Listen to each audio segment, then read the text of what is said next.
Let's say all the stuff they're saying that Mormons teach about black people is true. Let's say that.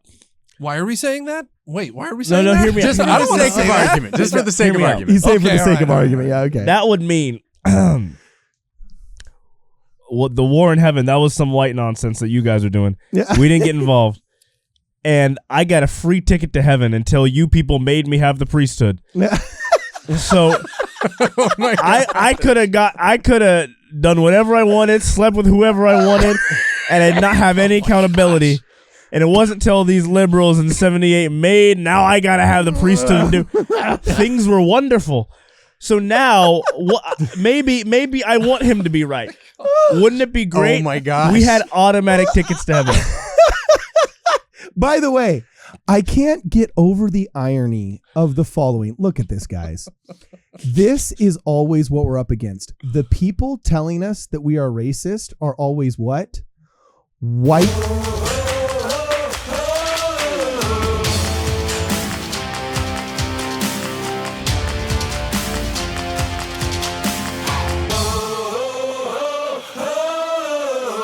Welcome, ladies and gentlemen, back to Midnight Mormons. I'm your host, Cardinellis, and today I'm joined in the studio by Kwaku L. and Brad Whitbeck. And if there ever were proof that the Church of Jesus Christ of Latter-day Saints, a.k.a. Mormons, were a cult, it's the fact that we smile. Yes. Our smiles. What is this? Our smiles are proof that we are a cult, according to On the Edge with, oh gosh, what's his name? I don't know. But what better can we do than just watch and let these people speak for themselves? So let's just, oh my gosh, let's see what these guys have to decades say. after I left the church, I was still dealing with sexual hangups from the church. Oh, because great the Mormon start. church is insanely intense about sex. Oh my gosh. Or it could have been his parents. Could have been his upbringing. I don't know. He could have just been bad with girls. Like, I'm sorry. At a time in which 70% of men from 18 to 30 have not had sex in the past 2 years, this guy claiming it's all Mormonism. No, this is an American thing. I hate to break it to you. Like, whether you're in the church or out of the church, you weren't going to get any. By the way, oh my gosh. I don't want to brag, but it's like me and Brad grew up in the exact same church, bro. My wife's smoking hot, and I didn't have too many problems with the girls before. And Brad's wife is smoking hot, and he didn't really have too many problems with girls before. I don't know, Dog. I think when I hear people talk about this kind of thing as if the church is the reason, I feel like it's so much more often a family thing, because I think the church does its best to let your family take care of teaching you the intricacies of everything. You know, they're not. We don't have Sunday school lessons where they're getting into detail about this. Yeah, you know, I think there's an argument to be made about the confused bass coach comedy bit that one of my buddies had, who was a comedian at BYU. But we'll get to that after we watch the video, because we still don't know why we're bad people for smiling yet. Yeah. Let's keep going. So let's just check this out and see what he's got to say. It is as evil, literally, in the hierarchy of evil things, having sex before marriage, it comes right below murder. Huh. Okay, I think that's a little bit of a overstatement. Whenever I've met somebody of Mormon origin, they've seemed particularly happy and smiley and nice. What is that? Something almost in the same way as we look at Canadians? Yes. What's going on there? There's a lot of crossover there. Yeah, what's the reason for that? That is a cultural thing. This is my guess. By the way, heaven forbid by your fruits you shall know them, and the plan of happiness result in, I don't know, happiness. But hey, let's keep going. Let's keep going. Yeah. I'm not a psychologist or anything. I'm not imagining it, am I? No, not at all. Not at all. As a matter of fact, the pressure in Mormonism is so high to be happy. I think what has evolved in the culture is that there is a sense that if you're unhappy, then somehow you're failing at spirituality.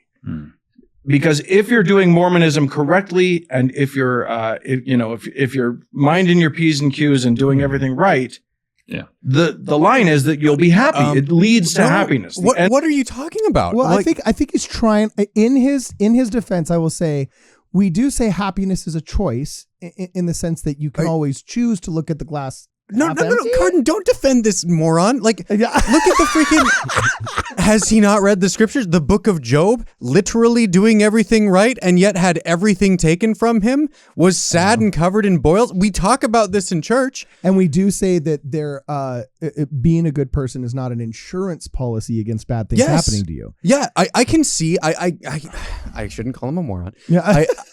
I can see where the guy is coming from if he's saying there's like some cultural expectation that like being good means that you'll be happy, but that's not unique to the church at all. And the church actively teaches you that like just because you're living all of the commandments does not mean you're going to be happy. And you shouldn't make it a transactional thing where you're like, God, I'm going to keep the commandments so you can make me happy. You know, like that's...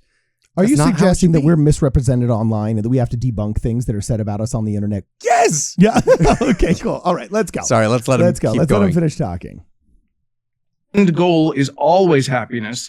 So if you Mormon perfectly, of course you're going to be happy. By the way, I like how he said, if you Mormon perfectly, it's just like adulting. Oh, I can't adult today. Adulting is too hard. But now we're going to say, are you Mormoning right, dude? Are you Mormoning, dude? And I can see people like misconstruing it that way, but that's not the way that it's taught. Okay, you know? cool. So anyway, let's keep going. See what he's got to say here. Yeah. Which leads to the most insane amount of pressure to always be cheerful. And, you know, like for instance, in the United States, one county in one state has the highest percentage by far of antidepressant usage in the country. And it is Utah County, the home of Provo in Utah. And that is one of the highest. It's a super high percentage Mormon. I have no idea how high, but I'm going to guess it's around 90% Mormon. I don't know the actual Provo, numbers, Utah, but I'm going to and, make some sweeping statements right now. Okay, wait a second. Wait a second. Hold on. Give this guy a mic. Yeah, okay. Give this guy a mic. What on earth did you just say? Yeah, okay. So wait, what were you saying about this? This is intriguing. You just debunked this in like one sentence. So these crazy. So people make this claim all the time.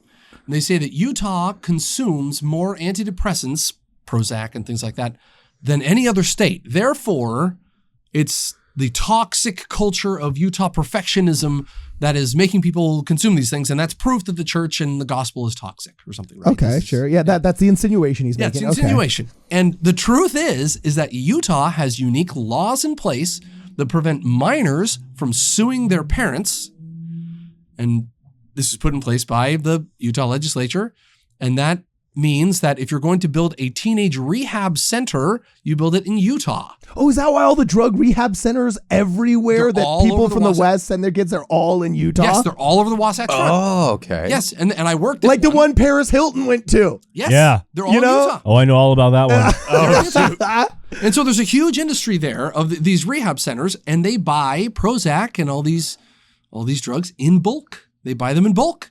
And so the numbers look like Utah's just like the average Utah, like at the corner Walmart store, Walgreens, that Mormons are just buying Prozac like Pepto-Bismol. No, it's because these rehab centers are buying the stuff in bulk. Are you suggesting that anti-Mormons are taking a fact and then twisting it in order to try and smear the church? I would never impugn the dignity of these anti-Mormons. The dignity online. of and you know, maybe they just didn't know. Santa Claus. Yeah. Anti-Mormon Well, Santa Claus. I think that's interesting though, because it's very it's you could see how someone would make one little change from saying Utah purchases more antidepressants than any other state to Utahns use more antidepressants than any other state. And by the way, it just shows how brain damaged they are. Like, it's kind of weird watching the news in 2023 when 40, 50, 60% of the airtime is still dedicated to Donald Trump. It's just like, oh my gosh.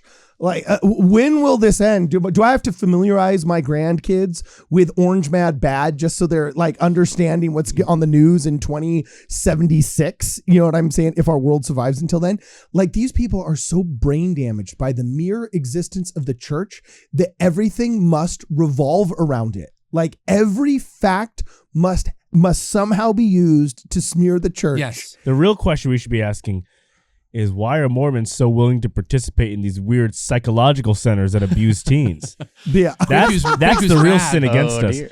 Well, the state, Also, we buy everything in bulk in Utah. How many Costco's there are? true. There's a Costco in every corner. That's true. Half their families have 9 kids. Like, duh. We buy everything in bulk. Look, if you're suggesting that corporatism is taking advantage of the goodwill and generally trusting nature of a Christian people like those members of the Church of Jesus Christ of Latter-day Saints to the detriment of others, then yeah, that's exactly what corporations and anti-Mormons do. They have something in common. I would love to see any of these people who have attacked the church like this find a way to talk about it that isn't negative about the church. See if they are even capable of doing that. I don't even know if they are. Very few people. As we speak about antidepressants, since most of these middle-aged anti-Mormon podcasters generally are, I won't finish that sentence. Or what? Carden? I don't think they're stable individuals that are happy. I don't think they're smiling a lot. This guy is actually the happiest one that I've seen in a really, really long time. So anyway, well, it's because smiles are evidence that you're in a cult, Carden. Yeah, That's why they don't I was smile. about going to say, I still don't see what this has to do with smiling because, as I said before earlier, when you're doped up, you don't smile, you just drool. But I do think it's kind of funny that everything has to be twisted into something bad against these people. And oh crap, I forgot where I was going. No, everything is evidence that the church is toxic. Everything must be evidence of it. Mm-hmm. If Utahns prefer Rocky Road ice cream, well, it must be because Yeah. the gospel's Just like how somehow smiling equals yes, Mormons are a cult. it must be. Because we're pressured to Yeah. show how happy we are. I was just wondering, what if they could make like a cool little pill that just made you inoculated you against bad, cynical anti-Mormon arguments? I wonder what it would taste like. What it'd be like. We're You know being what I'm fun in saying? that though. And then we buy it in bulk. Yeah. We buy it in bulk. The You know what I'm anti-cynicism saying? pill. So anyway, okay, cool. I'm just gonna let's just pause here for a second and listen in double time. Mormonism didn't really latch on, didn't come to terms with it until 1978, I think. And by come to terms with it, I mean Mormonism had theology that they were tied into that said that black people were less than, like absolutely unequivocally, because Mormonism has a sense of like there's the afterlife, but there's also the before life. We were all what was termed intelligences. You may not have known that could be a plural noun, but there you go. We were all intelligences in the pre-existence, and then there was a battle in heaven, and Satan versus Jesus, and Jesus' idea was good and Satan's idea was bad. And I'll let you be the judge of whether or not that was true, because Jesus' idea was everybody goes down and life is hard and everybody gets tested to see if they're good or bad. And then everybody gets sorted into the relative kingdoms, which, is their idea of heaven. And there's not really an idea of hell, but we can get into that later if you're interested. But Satan's idea was, how about everybody just passes the test automatically and we all get to go to heaven? That was a bad idea. That was the evil idea. And then there's a war in heaven. You can decide, your listeners can decide who they think should have won in that battle. But there was a war in heaven. Does he not understand that would be a bad plan? Like, I guess he is in the right place for him. That's funny. Okay, cool. All right. I mean, how do you not get that that's a bad plan? Never mind. Let's just we keep gotta going. go Yeah, back. yeah. So, Jesus won, Satan lost, and all of the people who followed Satan and fought for his idea went straight to hell. Didn't even get a chance at this life. Not really hell, but that's a tricky matter. Anyway, all of the people who followed Jesus got to come here and go through this delightful test that we're all going through. And then there were the people who were kind of like wishy-washy about it. They were like not really going to take a side. They were less valiant in the fight, in the battle. And those ones, they were the ones that were cursed and marked with darkness. Wow. And black folk come from. Oh. So they were less than for. okay, hold on. I'm just gonna say, now have I been sinking more into my chair every single time the camera comes on me? Yes. But if I were to pick one premortal thing to say where races came from, could you think of anything more black than I ain't gonna pick a side here, Chief? I don't know. That is the most black thing ever. It's like let's be real for a minute. Every time there's the fight at school and the freaking, it's like everyone's around watching, and as soon as the assistant principal comes by, the black people just rock, we run away. I'm just saying, what if it's true? What if it's true? Wasn't there on Twitter some Exmo person was trying to like make it seem like Mormons were horrible for having had this belief in the past? It was the funniest thing. We'll see if I can get it. It was someone like quoting the banned Mormon cartoon or whatever. Mm-hmm. Like Mormons believe that black people were neutral in the pre-existence, and somehow it got to black Twitter, and all of black Twitter was going, yeah, it's probably true. They were like, yeah, we just sat there and ate our food and minded our own business. I'm not getting involved in your nonsense. It was the funniest thing I have ever seen. But it was all these black people who have no clue. And they were like, that sounds about right. I was laughing so hard. Dude, it was hilarious. Dude, do you remember when the fight broke out at, what was it, like the MTV Music Awards or something? Early on in Snoop Dogg's career, something happened where there was a bunch of rappers that were up there and they were going to receive some kind of awards, but then some kind of fight broke off stage. And all of a sudden you just see Snoop Dogg just like lower his hands, lower his head, and just start backing up. You know what I'm saying? It's like, that dude knows what's up when the crap actually hits the fan. Everybody else is like, whoa, what? Head on a swivel, right? He just gets real quiet and backs up slowly. You know what I'm saying? It's like, that guy's been in the heat before. You know it. Look, here's what I'm saying. Let's say all the stuff they're saying that Mormons teach about black people is true. Let's say that. Why are we saying that? Wait, why are we saying that? No, hear me out. Just for the sake of argument. Just for the sake of argument. He's saying for the sake of argument. Yeah, okay. That would mean what the war in heaven, that was some white nonsense that you guys are doing. Yeah. We didn't get involved. And I got a free ticket to heaven until you people made me have the priesthood. So I could have done whatever I wanted, slept with whoever I wanted, and I did not have any accountability. And it wasn't till these liberals in 78 made, now I got to have the priesthood and do. Things were wonderful. So now, maybe I want him to be right. Wouldn't it be great? Oh my gosh. We had automatic tickets to heaven. By the way, I can't get over the irony of the following. Look at this, guys. This is always what we're up against. The people telling us that we are racist are always what? White. Like white, middle-aged, just... we're the only people that actually bring a black guy to cyberspace, all right, in the argument, in the whole Blogger Knuckle. All of the black prominent voices in the Blogger Knuckle, they're all pro-Mormon. You know what I'm saying? Like, it's like, we're not a big deal. You know what I'm saying? I'm not saying like Alex Boyer isn't exactly Justin Bieber. You know what I'm saying? But it's just like, give him time. Exactly. But I mean, there's the Tariq guy that is freaking hilarious. There's your boy Bachelor. You know what I'm saying? My Instagram feed of faithful content is full of Stephen Israel. It's, because Stephen is real. You know what I'm saying? There's Stephen Jones. There's so many guys that you could just name by name, one after another, like they're coming out of a machine gun. They're all pro-Mormon voices saying like, yeah, the Mormon church isn't racist.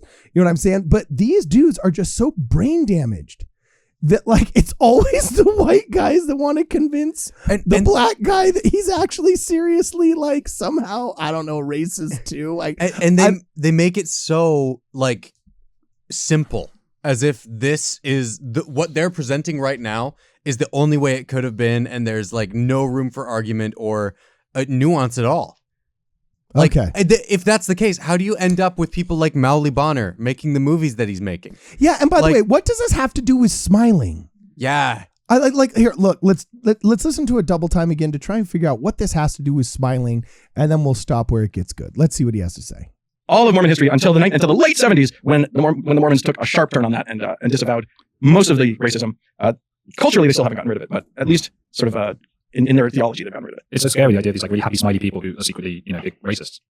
Yeah, Yeah, That's actually not true, by the way. He said all of Mormon history has had this racism. That is not true. That is demonstrably not true. In the beginning of the church, there were blacks who were ordained to the priesthood. Everything was totally yeah, fine. Kwaku, why are you smiling, dog? You big fat racist adjacent Dude, all I'm saying is, baddie. look, this guy left the church, you kind of make your own path. But then we got this British dude who's sitting here talking crap on us as if his people's empire didn't do a million times the damage. Where was the East India Trade Company? Yeah, exactly, yeah. What ships were rented to own, what colonies were exploited? It's terrible that these racist people could be smiling so much. Yeah. Like, bro, you people started slavery. Like, that was like you guys... Like you freaking, you wouldn't give India back until they made you. You stole India. Here's how you know they can't talk crap on anyone. Any movie made in America about young kids is adorable. Spy Kids, all that stuff. any movie made about British people, young kids, Matilda and Charlie the Chocolate. Have you noticed that every cute movie with British kids, everyone is evil except for the kids? In America, it's always great. That's how you know you can't trust that country. If you eat beans on toast, I don't want you defending my people. You're smiling. Don't you dare smile. It's evidence of your cultist, racist behavior. So, yeah, okay. I mean, I don't feel like I even need to like really debunk. I'm just like, yeah, he's kind of just speaking out loud his thoughts. It sounds like he's just learning from one bad source. I'm really down for like cool. Like this podcast seems like a chill. Like let's just talk. Yeah. So that's why I'm just like, let's just talk. Like they're not clearly pointed in any direction. They're just kind of going. Well, Yeah. I still want to know why we're bad people for smiling. Yeah. Ex-mormon reveals surprising reasons that. Mormons always smile. And apparently he said it's because of our antidepressant-induced racism. Which seems No. a little The bit- antidepressants came later. Oh, okay, Yeah. cool. So Wouldn't anyway. it be great? Wouldn't it be great if you could just excuse racism? I was talking to this. Sorry, that was the Prozac. Like, Oh, dude, that's funny. That's funny. So, okay, one last time. I'm going to give him one more try. Come on. I'm going to give him one more try to 10 minutes into his video at double speed before I cut the cord on this and I just get so bored we move on. Let's go. On the Edge with Andrew Gold. That's welcome to humanity, man. Yeah. On the How to Heretic, on my other podcast, we talk a lot about different cults and sort of they just pop up out of nowhere. And there's this whole NXIVM thing. I don't know if you've watched any of the documentaries on HBO. Just came out with a documentary, and the Stars Network also came out with a documentary about it. Yeah, Mormonism just popped out of nowhere. Not the sacrifice of millions as they fled entire countries under political and religious persecution. Yeah, it just popped out of nowhere. Just popped up. Okay, keep going. This cult that just popped up that started as like sort of leadership empowerment or like business training, and it became this weird cult, and it ended up being... Yeah, they dragged Joseph Smith out of his house, broke his teeth as they were trying to make him... Is he talking about... I think he's talking about NXIVM. He's talking about NXIVM. Oh, okay, good. Yeah. I'm an idiot. Well, he's comparing us to NXIVM. That's what he's doing. I'm an idiot. I want to hear the rest of his Okay, let's see what he comparison, has though. to say. Okay. being a sex cult, and there was like sex slaves, and it turned terrifying. Women were branded with this leader's initials. Anyway, the point is that like humanity is weird, man. Like people believe crazy, and it's pretty easy to get certain people to believe to go down whatever road. You catch them at the right moment in their lives, or you catch them, just feeling a little vulnerable and needing some friends, and before you know it, and with Mormonism, if you need some friends, you got a happy group of friends. Like right out, like if you're just sad and you're feeling lonely, and two young, clean cut young men knock on your door and say, "Hey, we'd like to tell you about this group. They're great." And then you're like, "Okay, well, maybe I'll hear your pitch or whatever." And they say, "Hey, come to church with us, or come to this event with us, this church thing, and just meet everybody." Yeah, you're gonna meet a group of really nice people. They're really cool. They're sweet. They're kind. They don't drink. They don't smoke. At least that you can see. And but they're so glad to see you. And I'm not saying it's not genuine. Like it sounds quite nice. You're talking me around to Mormons. You're not supposed to be doing that. Yeah. Well.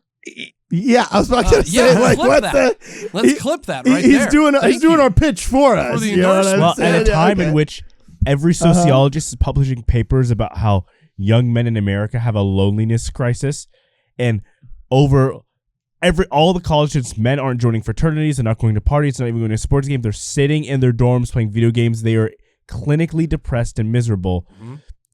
Though you are out here trying to paint a picture that the two dudes that knock on your door and say, "Want a community?"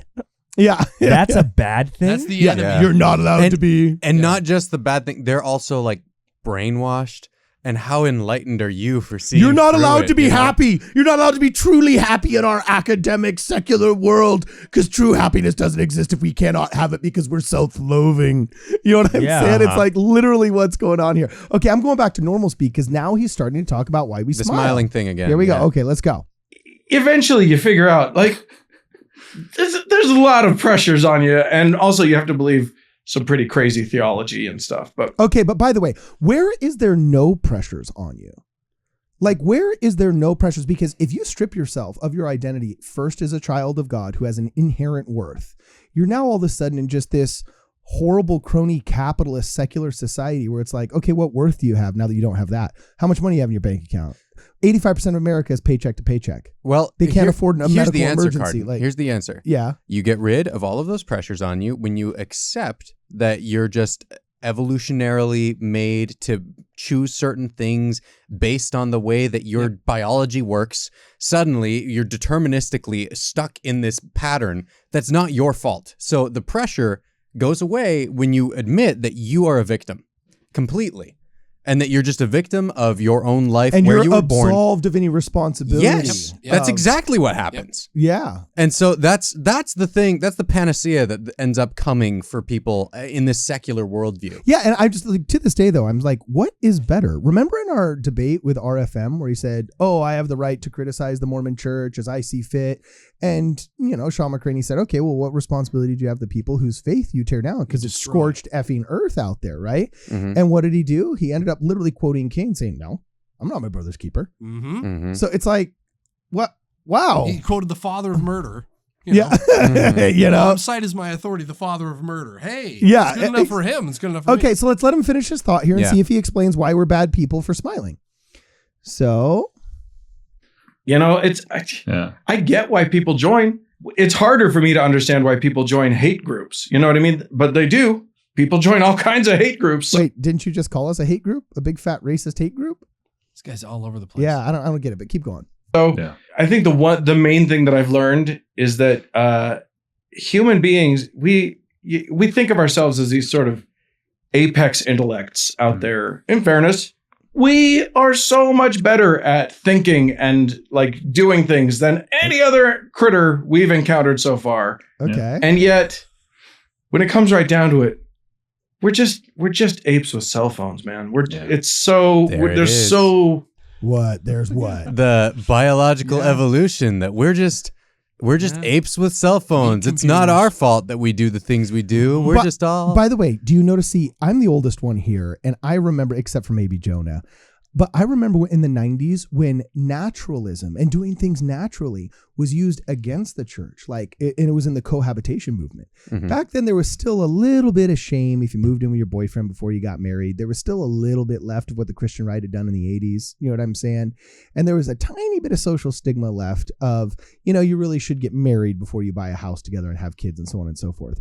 And I just remember all the college professors and all of the high school teachers and all the humanities people saying, "Oh, but we should be really natural. And if you have this urge and you fulfill it, you're going along with your biology and your nature, and biology is so real. It's scientifically proven that men are meant to have multiple partners." Yep. You know what I'm saying? And like you were this big natural flowy dressed wind chimed earring hippie if you were practicing casual sex. I remember the first time I heard the term casual sex, right? Do you notice how all of that goes out the window the second academia realizes that the more natural thing is to actually be a member of the church? And now they're like, no, go change your gender. Like literally go have cosmetically invasive and permanent gender reassignment surgery. Oh, preferably on minors. You know what I'm saying? Yeah. Like all of a sudden, all of this natural stuff goes out the window when it comes to like female athletes competing against men. You know what I'm saying? Like it's just naturalism has gone completely by the wayside when all of a sudden what helps you go against the church. I've really realized that academia and anti-Mormonism and all these other big brained thought groups and thought leaders and movements, they really just kind of see what the church says is right and then try and find a quote scientific TM answer as to why, no, that's not really right. And I think at some point we just need to do reverse psychology on these people. You know what I'm saying? And just like Russell M. Nelson, just if he wants to increase the birth rate and just help the world, at least North America, you know what I'm saying? He's just come out and say like, guys, we really need to cohabitate.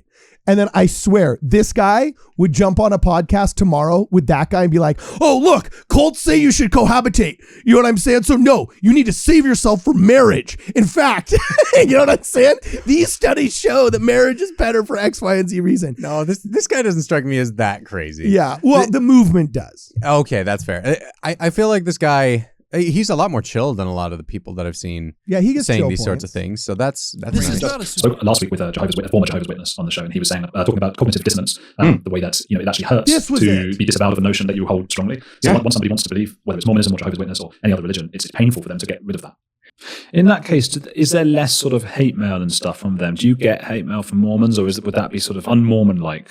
You've hit on something really interesting. I think you're right. Look, I feel like he's saying I don't know if like really like.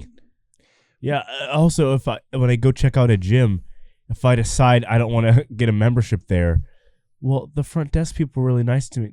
So like, this is not These are no bombs. I think don't know. you're just figuring out. It's not really that We're moving on. We're moving on. What was the last bit that they were about to say? Okay, last little bit. Let's see here. Okay, so boom shakalaka.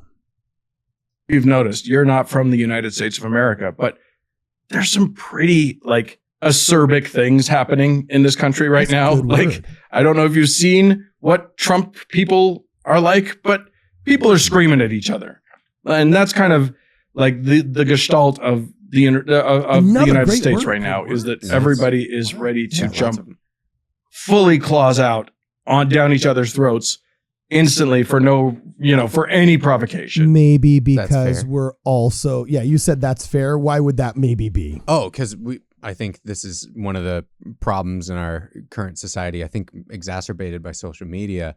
We make snap decisions and judgments about people that we ought not to. Like me calling this guy a moron earlier on before I hear the rest of what he has to say. Or maybe we've been patiently putting up with their crap, their violence, their cruelty, their meanness, their smears, and their pseudoscience masquerading for decades until it reached a point where we said, you can go no further. But maybe they're such what you're doing right now. Little pieces of stop right now. They don't know they've never been flicked on the nose because they're such spoiled little children. Guy. You've never spoken to this guy. What acerbic? Let me get this out. Let me get out an idea. Maybe you're defending them. Yes, them is the problem, Carden. You're playing into the identity politics thing. Those people. Yes. Proceeds to demonstrate exactly what he's talking. Yes. So what happens, and I think he's got a good point with this, that we have a lot of stuff going on in our society and culture where it's very easy for people to draw lines on an identitarian basis, where we then treat this guy as a substitute for them. Right? Okay. And we say, okay, well, this one dude, he said the one thing that these 50,000 other people have said to me in the past. So now he's going to pay for the sins of all of those people. Look, which is not what we should be doing. Yes. When we get othered, I will totally play into a persecution complex and call it anti-Mormonism. However, when I do it, it is 100% justified. 100% and I don't want to hear your garbage about, like humanity this and humanity that, all right? Because we are outbreeding these people. Oh my God. Okay? So, anybody who's different than me is bad. Yeah. Okay. Well, look, I'll tell you this much right now. I'll let you finish, Brad. But basically, these guys seem kind of a little bit funny and chill. So I don't really have any kind of beef with these cats, other than we got to correct the record on some of these really bad ideas. You know what I'm saying? And I still don't know why we don't smile. That's what I was gonna say too. It was like after listening to more of their stuff, they seem pretty chill. They're just kind of the run of the mill like. Oh, atheism is superior to everything else, and like if you believe in religion, you're a dogmatic, like brainwashed loser. Is kind of but you're very what nice. I've gotten from what they've said. And you're very kind, and you're very nice. Yeah, it's the backhanded compliment of, well, they're nice. They're the nice idiots, at least. Okay, like, great. Idiots. Thanks. So that was super kind of you. Yeah, show me a building atheism is built. You know what I'm saying? Like, show me a concrete cathedral. blocks, every single one of them. Yeah, dude, seriously. All right. So anyway, let us know where you go wrong. Look, I think it was Eric Gould. Is that the name of the guy here? Andrew Gold. Andrew Gold. On the Edge with Andrew Gold. Does he have any other like good stuff? Yeah, his whole podcast, his whole show is about like cults, basically. Oh, interesting. He talks about any group considered a cult. But that's just so boring. Well, and then I'd rather watch an actual cults YouTube channel. At least they're exciting. A little bit of truth to that. Let's deconstruct the faith of a 1970s Theosophic movement. No, because I go to the YouTube channel of the 1970s Theosophic movement. They're like, the giants are coming, and here's why the mermaids are actually communist Nazis. I'm like, this guy's fun. This is way better. This is way more entertaining. Oh, that's so true, man. Awesome. All right, so let us know where we go wrong, guys. You're both invited on our show. Andrew Gold, you're invited. We won't smile. Yeah, we won't smile. We won't smile. I can't promise that because I'm both Mormon and Canadian. So I'm kind of stuck. That's true. So anyway, this is Midnight Mormons. See you guys in the next program.